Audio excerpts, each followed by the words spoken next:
Good evening to you all. This is Nagarajan from OpenMentor.net. Is my voice clear to you all? Can you please raise your hands?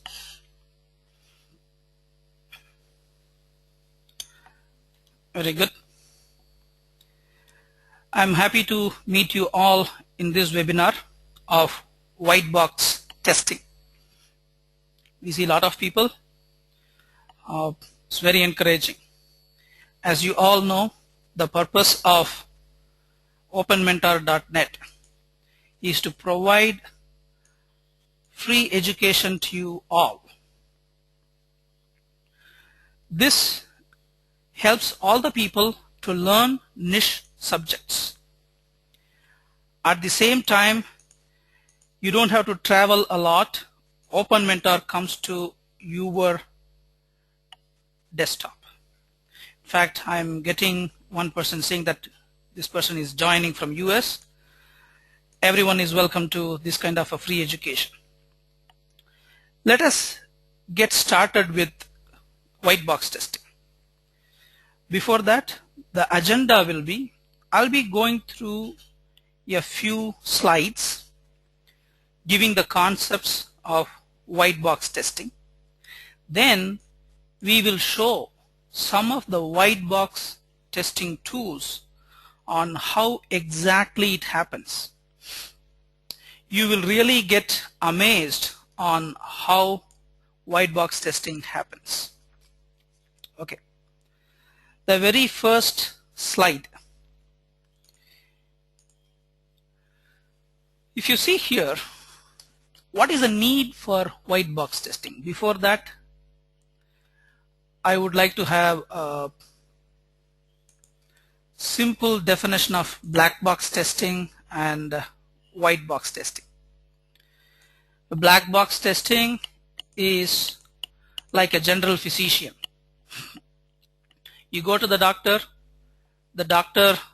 checks the eye color, tongue, maybe pulse, heartbeat.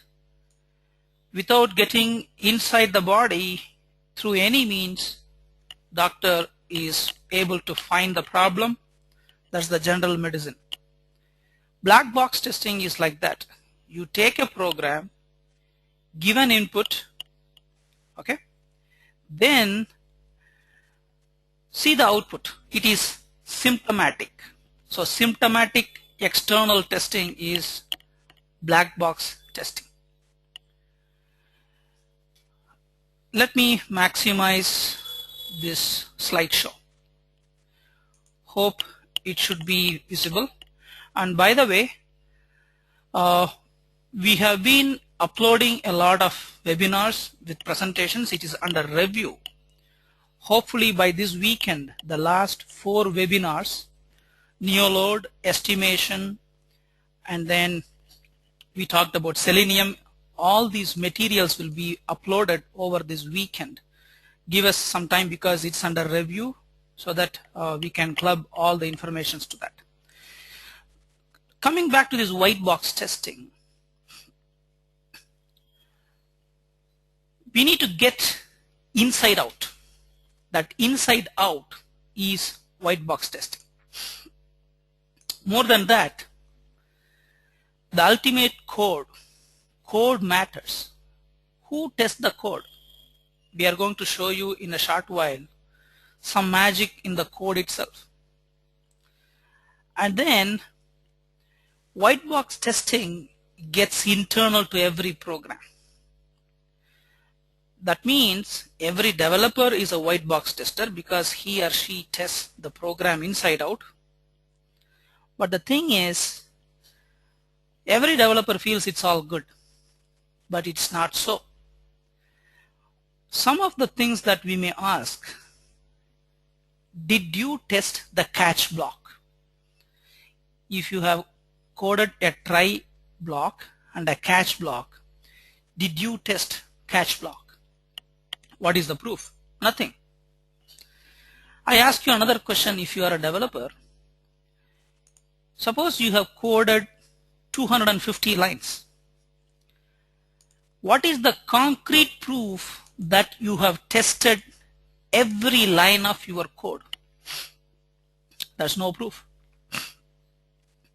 Again, if you are writing C or C++ programs or even Java programs, do you know where memory is leaked? In how many places the memory is allocated or object is allocated, but it is not released? Is there any proof? Absolutely no. Next question. If you have created a class and a method, do you know how much of memory the class occupies? Do you know how many microseconds or milliseconds the method takes to execute? A black box tester doesn't know any of these details because by principle in black box testing we don't get insight to the code.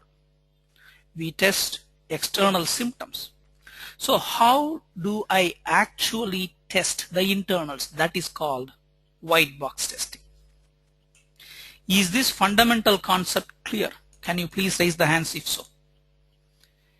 Nutshell, memory leaks, code coverage, then memory analysis of every program. Good, I could see a lot of hands going up. Good, let us move further. Now, let me go to the next slide.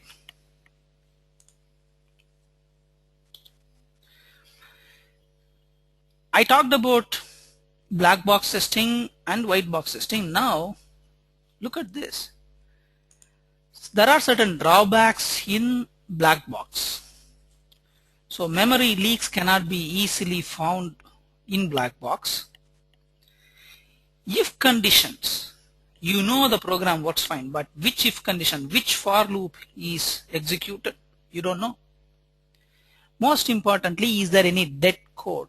When I say dead code, programmer coded maybe a cut and paste, it is never used. Whatever test I do, the program never used that code. That's a dead code. Or did programmer do any extra code which is not necessary? And any potential breaking points, like you are declaring an array and you are trying to give access the elements beyond the array limits. How do you know? And if you have got a very big application, there is something called path coverage. When I say path coverage, main function calls some other function, that function calls some other function. How do you know through which path my program has gone through? Black box testing cannot test all these things. So a white box test is like X-ray. You don't get into the program, but still you get what is inside the body. Or it is like angiogram. If some person is having a heart problem, there is a probe, there is something called a probe that is injected to the bloodstream, and somebody monitors that bloodstream, how it moves. If there is a block in some of the blood vessels, the probe goes slow. When it slows down, there is a block. Extent of slowness is indicator of the thickness of the block. So surgeon, before doing a bypass surgery or an open heart surgery, this person does something that is called white box testing. The surgery is the cure, but before doing the surgery, someone has to find out, is there a broken bone? Get an X-ray. Is there a block in the blood vessel? Do angiogram, right? That is called white box testing, and black box testing cannot do this. I am going to the next slide. There are a lot of diagnostic tools. When it comes to white box testing, this is like lab. a healthcare lab. You go to the healthcare lab, they do blood test, urine test, weight test, treadmill test, angiogram, ultrasound, scan, right? What they do is essentially a diagnostics. They get what is your blood pressure, what is your cholesterol limit, what is your thyroid levels. All these things must come from a lab. The lab has to do a lot of tests, take the readings. Based on the readings, the doctor can find out what is the problem.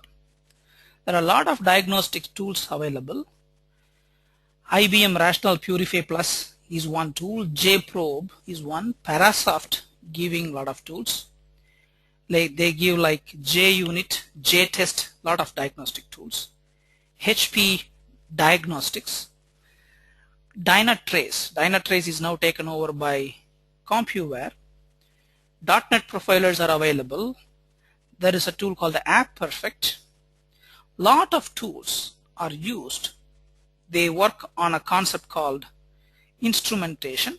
This is nothing like probing, nothing but probing, as I said, like X-ray. We are going to see two tools. Again, what I am going to stress to you people is more than understanding the menus and other things in the tool, if you are able to grasp the concept in the tool, if you learn one tool, all other tools are similar. So it will be easy for you to do that. One person says that he's not able to see the screen, but probably you have to reconnect.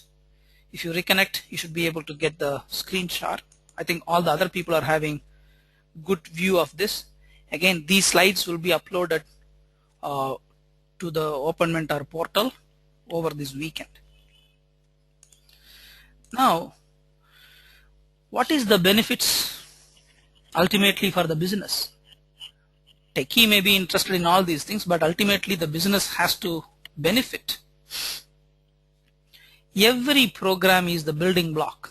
Unless they are intact, application is not going to be stable. So you get the feeling of every block is clear. And for the business team, it gives more visibility on how the technical teams perform. I may not understand how the programmer codes, but I can understand the problems. White box testing tools can throw a lot of light on the problems which are underneath the binaries. Then resource utilization. This is the key point. When I say resource utilization, this means how much CPU is being used, how much memory is being used when a program is running. This is the key area that people will be looking at. And at the same time, the strengths and weakness of the applications. If you do white box testing, because that's why